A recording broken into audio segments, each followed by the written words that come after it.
हर हर भोलेनाथ, जय महाकाल। दोस्तों, नवरात्रि के बहुत ही सुंदर पर्व चल रहा है, बहुत सुंदर दिन चल रहे हैं।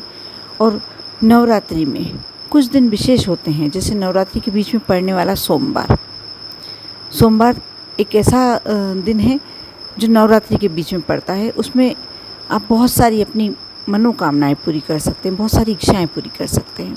गुरुदेव ने अपनी पुरानी कथाओं में, क्योंकि अभी तो नई कथा तो कर नहीं पा रहे हैं, आपको सबको मालूम है, मैंने अपने इसमें पहले वीडियो में भी बताया है कि वह अस्वस्थ है, ठीक होकर घर तो आ चुके हैं, लेकिन अभी कथा वह नहीं कर पा रहे हैं, कथा नहीं चल रही है उनकी।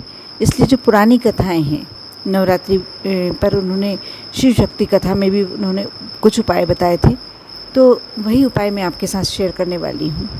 और नवरात्रि के बीच में जब कभी भी सोमवार पड़ता है, उस तिथि पे आपको कौन सा उपाय करना चाहिए और किस समस्या के लिए करना है। यदि आपके घर में बच्चे ऐसे कि जिनका संबंध नहीं तय पा रहा हो, कुछ शादी विवाह का मामला नहीं जम पा रहा हो, तो आप यह उपाय कर सकते हैं। बहुत ही सुंदर उपाय है दोस्तों। सोमवार और सप्तमी तिथि है, तो आप क्या करेंगे कि आपको सबसे पहले तो आटे का दीपक बनाना है। थोड़ा सा आटा ले लें, उसमें नमक नहीं डालें, घर के जल से आप थोड़ा सा आटा, एक दीपक लायक आटा लगा लें और उसे सुंदर सा दीपक अपने बिल्कुल मन में कामना करते हुए, अपनी मन की इच्छा करते हुए आप दीपक बनाएं। आप ज़रूरी नहीं है कि आटे का दीपक बनाएं, लेकिन आटे के दीपक के साथ बहुत सारी बातें, अच्छी बातें जुड़ी हुई हैं।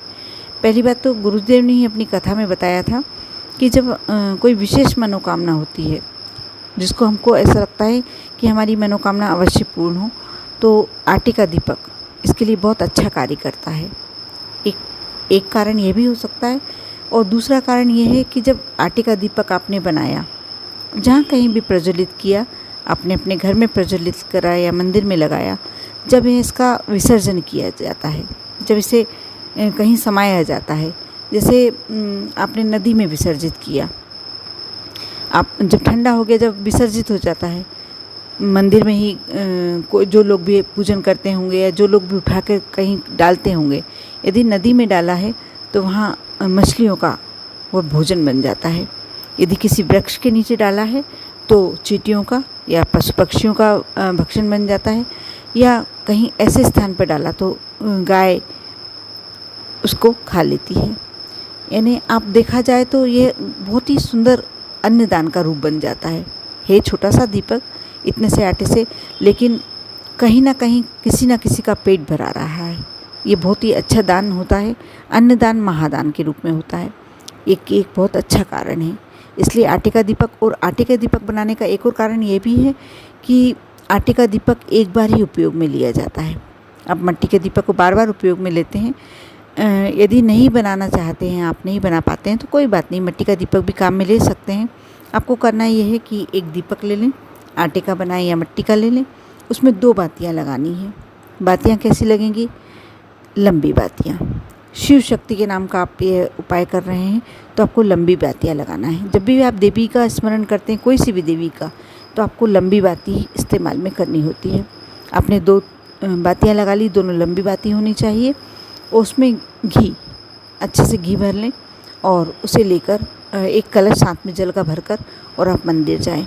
ये कार्य आप सुबह के समय भी कर सकते हैं और सूर्यास्त के समय भी कर सकते हैं।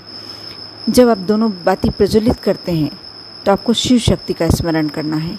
जो भी आपकी समस्या है, आप वह समस्या रखते हुए, कहते हुए, शिव शक्ति का स्मरण करते हुए प्रज्वलित करें। और उसके बाद जो महादेव के पीछे का स्थान है, उत्तर दिशा की तरफ डायरेक्शन कर आप पूरा जल समर्पित कर दें भोलेनाथ के शिवलिंग पर, और अपने मन की कामना करते हुए घर आ जाएं। जिस बच्चे का विवाह नहीं हो पा रहा, उसके माँ बाप भी ये कार्य कर सकते हैं, लेकिन यदि वह बच्चा स्वयं ये कार्य करता है, तो उसकी मनोकामना बहुत जल्दी पूरी होती है, उसका विवाह बहुत जल्दी संपन्न हो जाता है। पहला उपाय तो ये हो गया। अब दूसरा उपाय बताने जा रही हूँ। दूसरा उपाय, यदि आपके किसी से संबंध खराब चल रहे हैं, आपके घर में बहुत क्लेश चल रहा है, कोई ऐसा व्यक्ति है जो हमेशा आपके घर में क्लेश करता है, या धन संपदा की कमी है, ये समस्या है, तो आपको यह उपाय अवश्य करना चाहिए। आपको इसके लिए चाहिए थोड़ा सा 1 चम्मच शहद और 1 जल का भरा हुआ कलश आप लेकर मंदिर जाएं। ये कार्य भी आप शाम के समय कर सकते हैं, सुबह भी कर सकते हैं। कहीं कहीं मंदिरों में शाम के समय जल समर्पित करने नहीं दिया जाता, तो आप ये सुबह करें उपाय।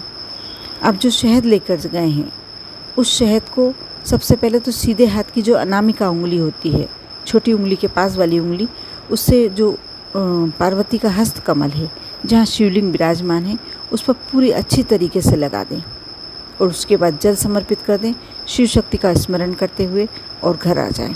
जो भी समस्या है, यदि किसी से आपकी दुश्मनी चल रही है, किसी से क्लेश चल रहा है, उसका नाम और गोत्र लें।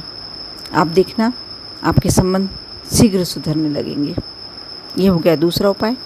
तीसरा उपाय, आपको 1 लोटा कलश का जल के भर लेना है और 1 कमलगट्टा, चाहे तो आप कमलगट्टा कलश में डाल लीजिए, मंदिर जाइए और भोलेनाथ पर जल समर्पित कर दीजिए अपने मन की कामना करते हुए।